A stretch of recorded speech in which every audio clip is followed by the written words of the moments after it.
Assalamualaikum warahmatullahi wabarakatuh. Hello everyone, my name is Rifany Mardiatun and I'm from class 5 TI2.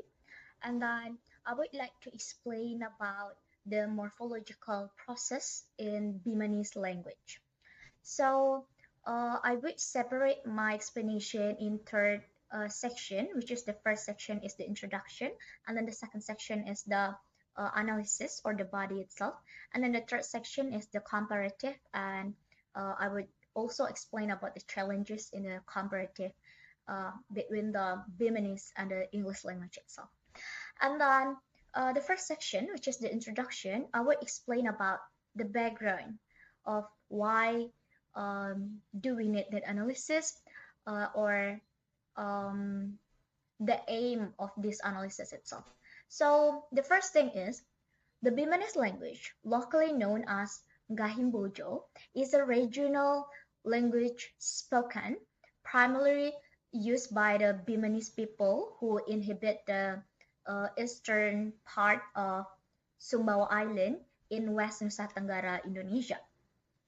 As one of the Austronesian languages, Bimanese shares like a certain linguistic features that makes it have the characteristic of the linguistic feature itself or the language itself that primarily like the other languages, it also have the pattern which is we can found in its words like how the derivational inflectional patterns or any other morphological patterns in its words that have that Bimanese language have.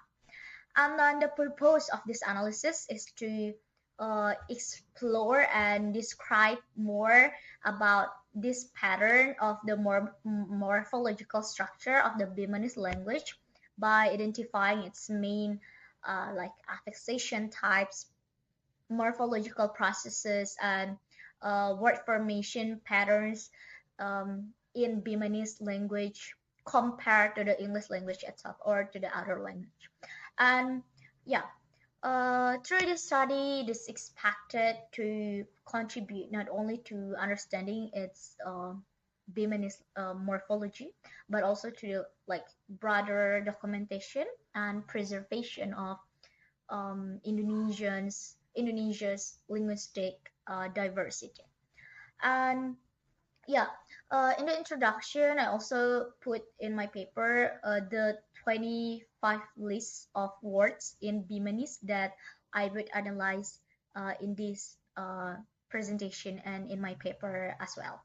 And this is the um, list of 25 words that I've been put in my paper that we could all see here. Yes, and there are a lot of words that we could find in Bimanese. There is the words there is the word lampa-lampa, dinono. Lampa-lampa it means that walk around or take a walk, and then dinono it means that something to drink or the beverage, and then there is also sadoho, which is it means that half sit like you mostly sit but like not properly in the form of sit, and then samaru, which is it means that uh, samaru it means that half conscious or half sleep, so you're in sleep but still consciously could hear something around you, and that samaru means. And then, yeah, there are a lot of words that we could find here. There are 25 words that we could analyze today. And yeah, um, the first thing that I will explain to you is the analysis or the second section, which is the Morpheme analysis first. And then the second one is derivational and inflectional analysis. And the third one is the comparative. The first thing is the Morpheme analysis. The Morpheme analysis, like we see here, the morpheme analysis, which is the first word that we could analyze here is dinono.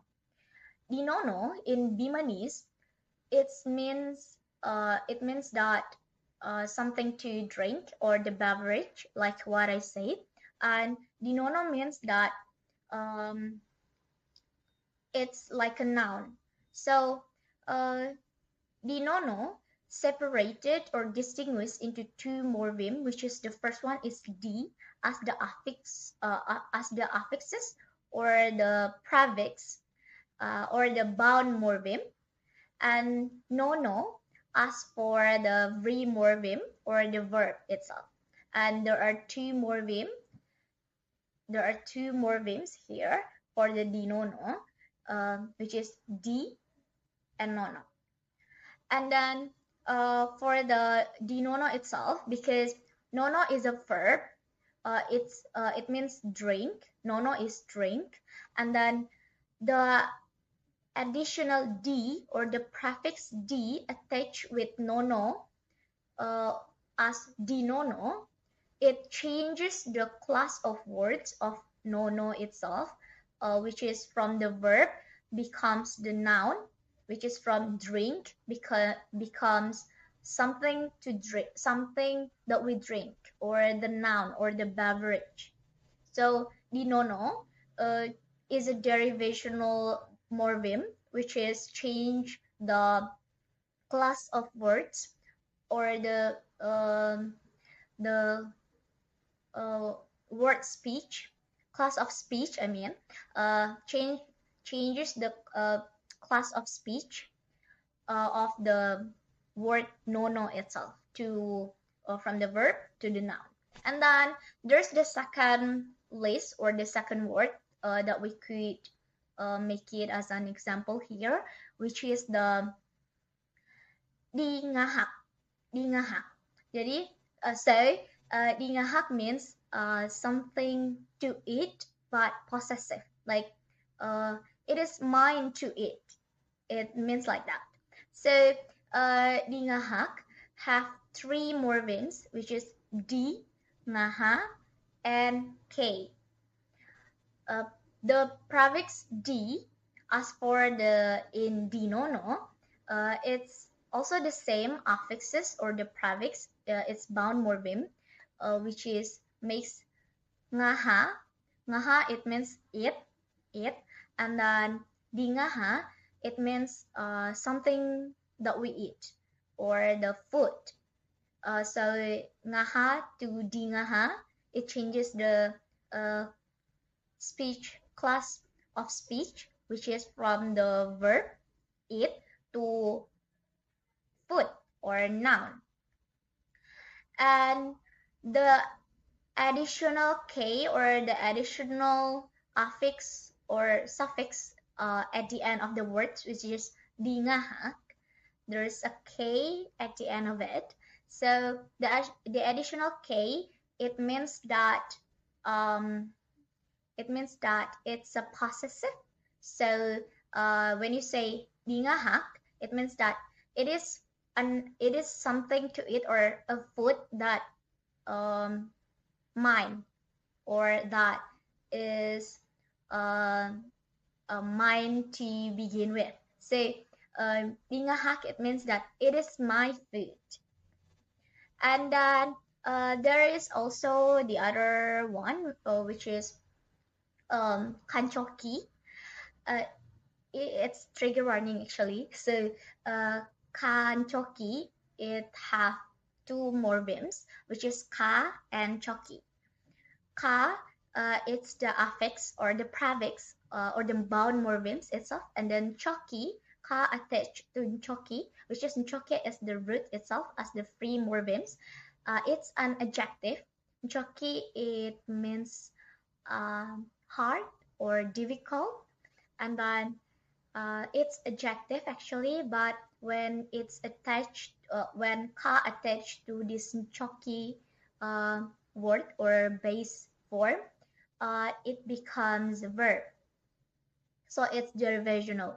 So when choki as an adjective combined with ka, as the prefix itself, it becomes verb, and it means kanchoki. It means abused or uh, being abused. So it's a trigger warning actually.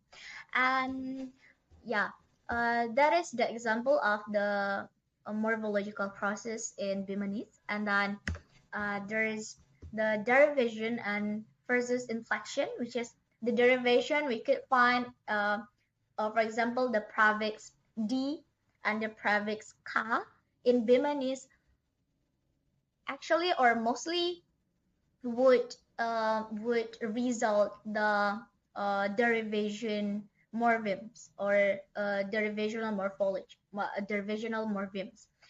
For example, di in di ngaha, which is ngaha, it means it, and di ngaha, it means food. So it changes from the verb to noun. And then ka, prefix ka in kataho, in prefix ka when it's attached to the word taho, it means kind.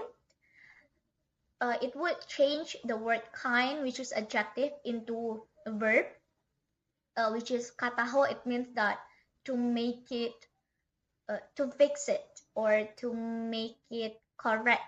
So kataho, it means that. So it's a verb. It changed the word taho, which is the adjective, or it means kind, into kataho, which is verb. Yeah, so that is the example of derivation. So we could find derivation in Bimanese with prefix d and ka.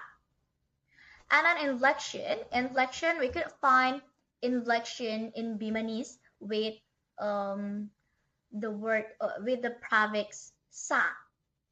So if you find sa prefix in Bimanese, it could be uninflectional morphemes. So for example, sadoho. Sadoho it doho it means doho it means do sit, and sadoho change the word sadoho, it means that um, half sit or in a half form of sit. So yeah, sadoho it means that it's describe the form of your sit, which is you're not sitting properly, and yeah, that is sadoho. It's not change the word doho, which is the verb. It's still verb when it's attached to the sa prefix. It's still sadoho and doho. Both are verbs. And yeah, and actually you could find udu as the suffix in inflectional in Bimanese, which is udu. It means that it indicates the plurality of the words, which is, for example, ngaha udu. Ngaha udu, it means that it's you eat a lot. Say ngaha, it means that eat, and udu, it means that plural or a lot. So it just indicates the plurality of that, and not gonna mention the uh, changes or the shifting of the class of the word itself. And yeah, so derivational in Bimanese you can found with the prefix d and ka, and then inflectional in Bimanese you can found with the suffix udu or the prefix sa. And then the last one of this second section, which is the morphological process.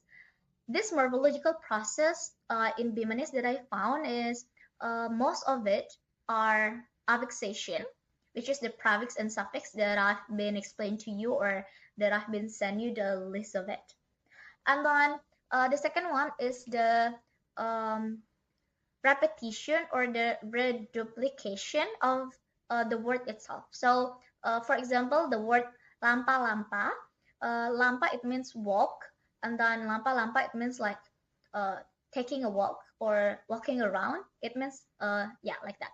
And ngaha-ngaha, for example, ngaha it means eat, and ngaha reduplicate with ngaha also, and then it contains a new meaning, which is not only it, but gathering. It's like a gathering in English language. So yeah, uh, reduplication could also be found in Bimanese itself, and there are a lot of words that have reduplication um, uh, morphological process in it. And yeah, not also reduplication, as I said before, there are also affixation, which there are a lot of words that could prove this morphological process that we've also talked about before.